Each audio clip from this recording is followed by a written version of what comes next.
Doctor rice sugar free rice doctor rice diabetic rice ని తినండి. టీముకు సంబంధించి గౌరవ కలెక్టర్ గారు అధికారులతో డిస్కస్ చేయడం జరిగింది. ఏదైతే రాష్ట్ర ప్రభుత్వం 2 అంశాలు ప్రతిష్టాత్మకంగా స్టార్ట్ చేశాయో, ఒకటి ధరణిని ప్రక్షాళన చేసి ప్రజలను నచ్చే మెచ్చే భూభారతి చట్టం తీసుకొచ్చిన తర్వాత ఈ చట్టం విధి విధానాలు, చట్టంలో పేర్కొనబడిన అనేక అంశాలను గురించి రాష్ట్రంలోని 33 జిల్లాల్లో 29 జిల్లాలకి ప్రత్యక్షంగా నేను వెళ్ళాను. అది పైలట్గా తీసుకున్న మండలాలే కావచ్చు, మొదటి విడత, రెండో విడత, అదే రకంగా అవగాహన సదస్సులే కావచ్చు. ఏ ప్రాంతానికి వెళ్ళినా, ఏ గ్రామానికి వెళ్ళినా గడిచిన దశాబ్దంలో ఆనాటి ప్రభుత్వం నిర్వాహక ఫలితంగా అన్యం పుణ్యం తెలియని గ్రామీణ ప్రాంతాలలో, సెమీ అర్బన్ ప్రాంతాల్లో నివసించే ప్రజలు ధరణి పుణ్యమా అంటూ ఎలా ఇబ్బందులు పడ్డారో, ఆ పడ్డ ఇబ్బందులకి పరిష్కార మార్గం ఈ భూభారతి 2025 చట్టం ద్వారా ఏదైతే కల్పించడం జరిగిందో, అన్ని ప్రాంతాలలోని ప్రజలు వాళ్ళు ఒక్క ఇందిరమ్మ ప్రభుత్వానికి సంబంధించిన ప్రజలే కాదు, కాంగ్రెస్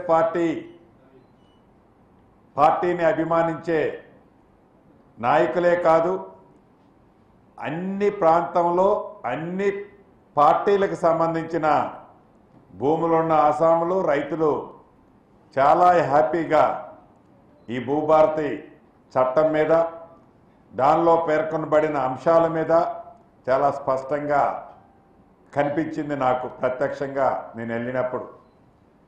వాటితో పాటు నా సొంత నియోజకవర్గం పాలేరు నియోజకవర్గంలోని నేలకొండపల్లి కూడా ఫస్ట్ 4 ఒకటి ఉంది. దాని గురించి ఇంతకుముందు డిస్కస్ చేసినప్పుడు రాష్ట్ర వ్యాప్తంగా ఏదైతే అన్ని జిల్లా కలెక్టర్ల నుంచి వచ్చిన ఫీడ్బ్యాక్ ఏ రకంగా అయితే ఉందో, నేలకొండపల్లి నా నియోజకవర్గం సంబంధించిన మండలం నేలకొండపల్లిలో కూడా సేమ్ పొజిషన్ ఉంది. ప్రధానంగా సుమారు 3200 అప్లికేషన్స్ ఏవైతే నేలకొండపల్లిలో వచ్చాయో, దాంట్లో నియర్లీ 50% అప్లికేషన్స్ సాదా బైనామాలకు సంబంధించిన అంశాలు వచ్చాయి. ఇక రిలేటెడ్ ఇంటి పేరు తప్పుపడ్డది, తన పేరు తప్పుపడ్డది, పురుషుడు బదులు స్త్రీ పడ్డది, స్త్రీ బదులు పురుషుడు పడ్డది, 10 ఎకరాలుంటే 10 కుంటలు పడ్డది, ప్రభుత్వ అవసరాల కోసం 1 ఎకరం భూమి తీసుకుంటే ఆ సర్వే నెంబర్లో 20 ఎకరాలుంటే మిగతా 19 ఎకరాలు కూడా ప్రభుత్వ స్థలం అని పడి ప్రొహిబిటెడ్ లిస్టులోకి పోయింది.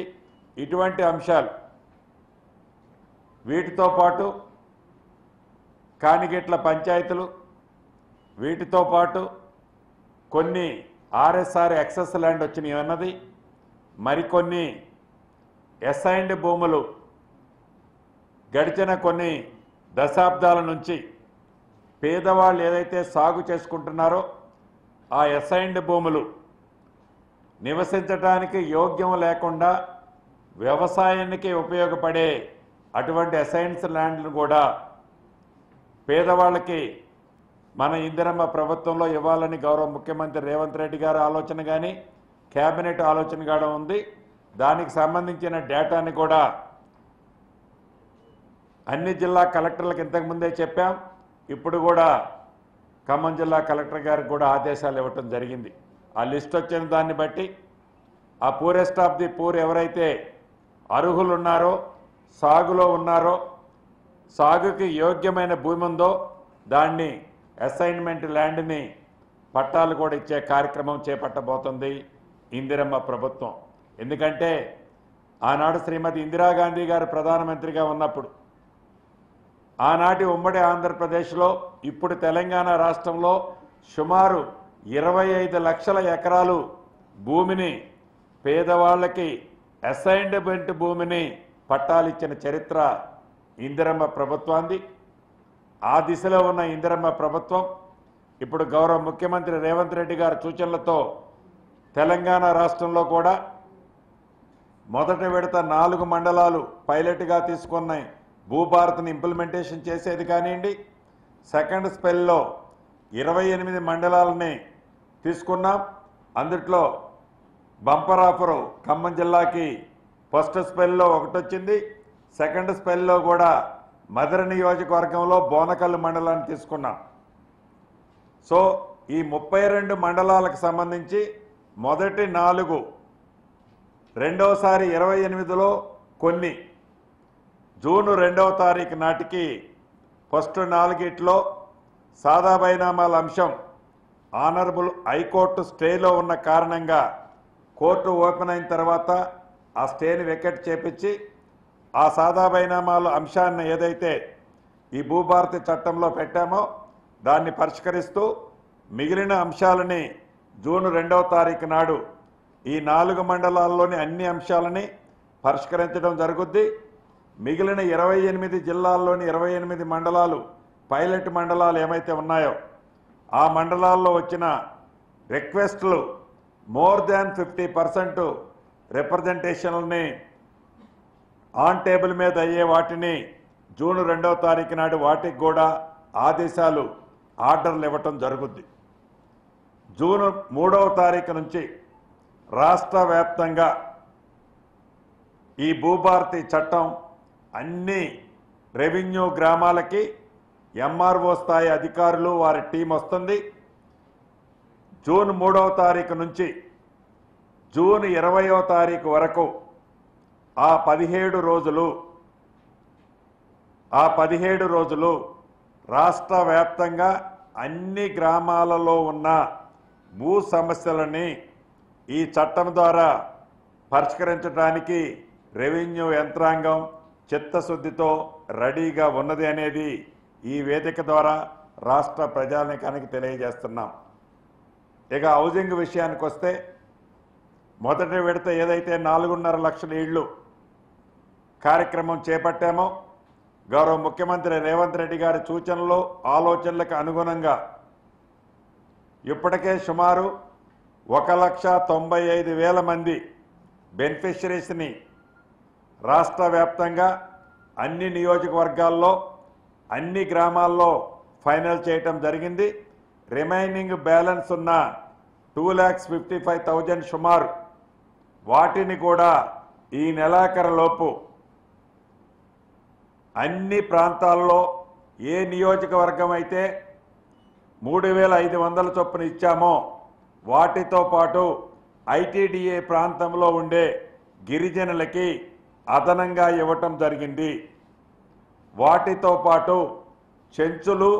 చెంచులు ఉప క్యాస్ట్ ఏదైతే ఉందో రాష్ట్ర వ్యాప్తంగా సుమారు 9,800 మంది ఉన్నారు. ఈ 9,800 కుటుంబాలకి పూర్తిగా ఇవ్వాలని గౌరవ ముఖ్యమంత్రి గారు సూచించారు. మొన్న అచ్చంపేటలో కూడా గౌరవ ముఖ్యమంత్రి గారు ఆ వేదిక మీద నుంచి చెప్పడం జరిగింది. ఆ 9,800 మందికి రాష్ట్ర వ్యాప్తంగా ఉన్న చెంచులు వారి ఉపకులాలకి పూర్తిగా ఇస్తూ ఐటీడీఏ ప్రాంతంలో అదనంగా ఇంకొక 10,000 సుమారు 10,000 అదనంగా కూడా ఇస్తూ ఈ నెలాఖరులోపు 4,50,000 మంది ఎవరైతే మొదట విడత లబ్ధిదారులు ఉన్నారో ఈ లబ్ధిదారుల్ని ఫైనల్ చేయటం జరుగుతుంది. అదేవిధంగా పైలట్గా ప్రతి మండలానికి ఒక గ్రామం ఏదైతే తీసుకొని గతంలో స్టార్ట్ చేశామో వాటికి ఇప్పటికే సుమారు రాష్ట్ర వ్యాప్తంగా నాకు తెలిసి ఒక 7-8 వేల మంది ఇళ్ళు స్టార్ట్ అయ్యాయి. వాళ్ళకి ఫస్ట్ పేమెంట్ కూడా రిలీజ్ చేయటం జరిగింది. ప్రతి సోమవారం నాడు అన్న మాట ప్రకారం ప్రతి సోమవారం నాడు ఎవరైతే వారి ఇల్లు స్టార్ట్ చేసి ఆ పేమెంట్లో ఫిట్ అయ్యే ఇళ్ళని అప్లోడ్ చేస్తున్నారో ఆ చేసిన ఇళ్ళకి వారు అప్లోడ్ చేసిన సిస్టమ్ల ప్రకారం ఆ పేమెంట్లు రిలీజ్ చేస్తున్నాము. అదేవిధంగా నాకు తెలిసి జూన్ 2వ తారీఖు నాటికి ఆర్ జూన్ మిడ్కి మంచి రోజు చూసుకొని మొట్టమొదటిగా సుమారు 1000 ఇళ్ల పైగా గోప్రవేశం కూడా రాష్ట్ర వ్యాప్తంగా ఇందిరమ్మ ఇళ్ళు శ్రీకారం చుట్టబోతుంది. గోప్రవేశం కూడా జరగబోతుంది. అంటే అంత స్పీడ్గా పనులు చేసుకుంటున్నారు. కాబట్టి రాష్ట్ర వ్యాప్తంగా ఏవైతే మొదట విడత ఇచ్చిన 4.5 లక్షల ఇళ్లతో పాటు బఫర్ జోన్లో ప్రతి నియోజకవర్గానికి ఏదైతే 3,500 ఇచ్చామో అదనంగా 1,750 ఇళ్ళు లిస్టును కూడా ప్రిపేర్ చేసుకొని పెట్టుకోమని చెప్పడం జరిగింది. బఫర్ లిస్టును కూడా ఈ విధంగా విడతల వారీగా ఈ రాబోయే 3.5-4 సంవత్సరాలలో మన ఇందిరమ్మ ప్రభుత్వంలో 20 లక్షల ఇళ్ళు కట్టాలని ఆ దిశగా ప్రణాళికలు గౌరవ ముఖ్యమంత్రి గారి ఆలోచనలకు అనుగుణంగా ప్రణాళికలు కూడా సిద్ధం చేసుకున్నాం. తప్పకుండా అర్హులైన ప్రతి పేదవాడికి రాష్ట్ర వ్యాప్తంగా ఇందిరమ్మ ఇళ్ళు తప్పకుండా ఇవ్వటం జరుగుద్ది. వీటితో పాటు సర్వేర్లకు సంబంధించి ఈ జిల్లాలో కూడా రాష్ట్ర వ్యాప్తంగా లైసెన్స్డ్ ట్రైన్డ్ సర్వేర్ల కోసమని నోటిఫికేషన్ ఇస్తే సుమారు 10,000 పైచిలకు నిరుద్యోగ యువత ఏదైతే మ్యాథ్స్ చేశారో ఆ చేసిన ఇంటర్మీడియట్ అండ్ అబోవ్ స్టూడెంట్స్ 10,000 మంది పైగా ఆన్లైన్లో అప్లికేషన్ పెట్టుకోవడం జరిగింది. వీళ్ళందరికీ 50 వర్కింగ్ డేస్ ట్రైనింగ్ ఇచ్చి రాబోయే 2 నెలల లోపు అంటే రేపు మండే నుంచి ట్రైనింగ్ స్టార్ట్ అవుతుంది. ట్రైనింగ్ అయిన తర్వాత వాళ్ళకి ఎగ్జామ్ ఉంటుంది. ఎగ్జామ్ పాస్ అయిన వాళ్ళని లైసెన్స్డ్ సర్వేర్లుగా వాళ్ళని గుర్తించి ప్రతి మండలానికి లైసెన్స్డ్ సర్వేర్లు కూడా పంపడం జరుగుతుంది.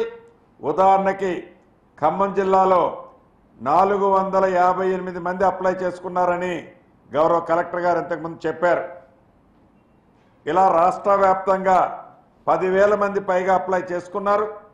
వీళ్ళకు కూడా నిరుద్యోగ యువత ఏదైతే ఉందో ఈ నిరుద్యోగ యువతకి సైజబుల్గా ప్రతి నెల ఇన్కమ్ వచ్చే విధంగా ఈ ప్రభుత్వం మిగతా రాష్ట్రాల్లో ఎలా అయితే ఈ లైసెన్స్డ్ సర్వేలు ఉన్నారో అక్కడ అంశాలన్నిటినీ క్రోడీకరించి పెట్టుకున్నాం.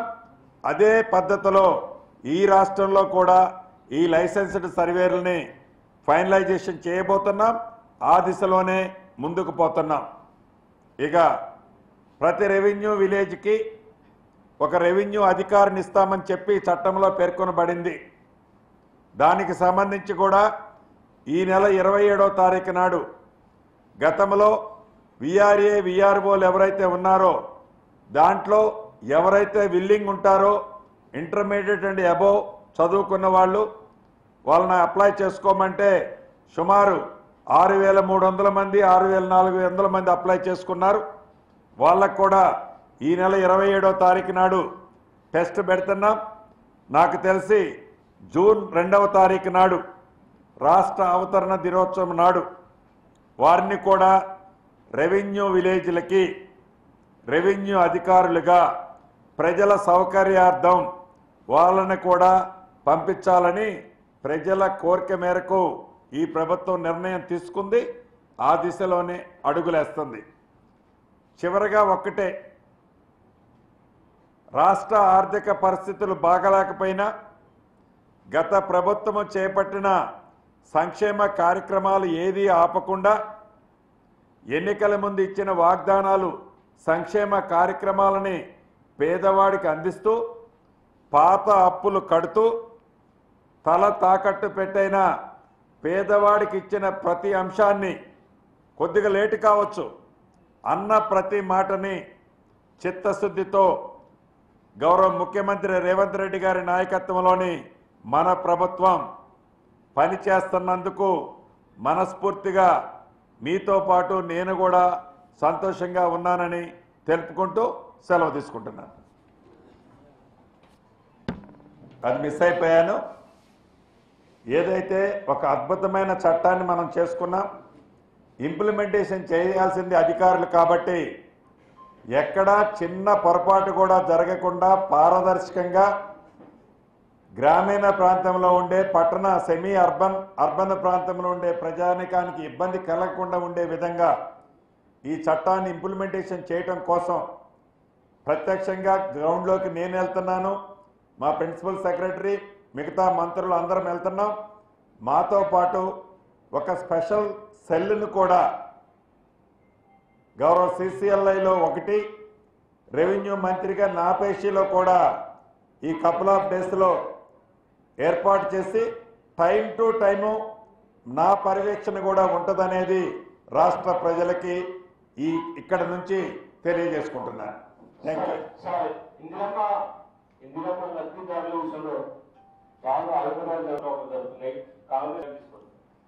నేను మొదట్లో చెప్పాను, మళ్ళీ చెప్తున్నాను, అర్హులు కాకుండా 3-4 క్రాస్ చెక్లు పెట్టాను.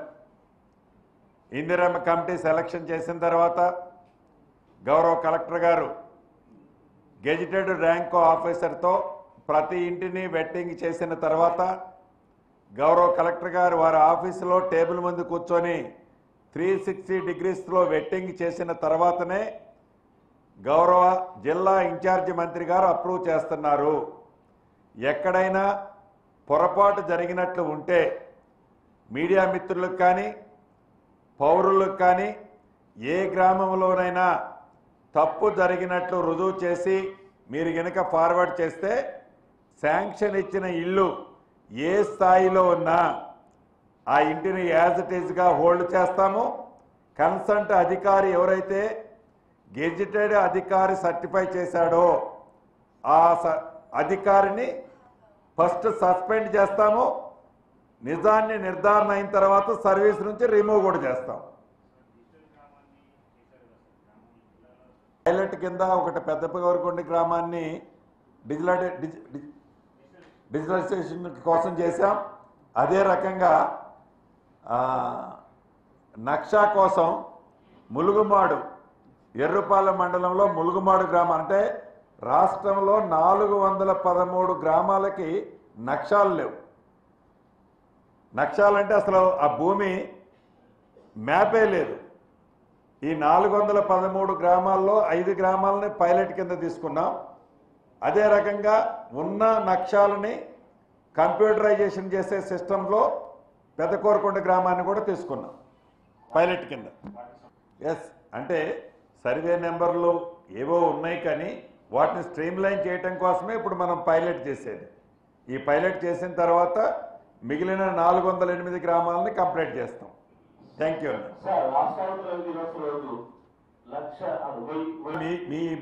మీ చైర్మన్ గారు నేను ఫ్రీక్వెంట్ టచ్లో ఉన్నాం, మీ యూనియన్ మిత్రులు కూడా టచ్లో ఉన్నాం. దాన్ని కూడా పరిష్కారం అవుతుందన్న. ఇండియా పాకిస్తాన్ తాజా అప్డేట్స్ కోసం డౌన్లోడ్ చేసుకోండి RTV లైవ్ యాప్.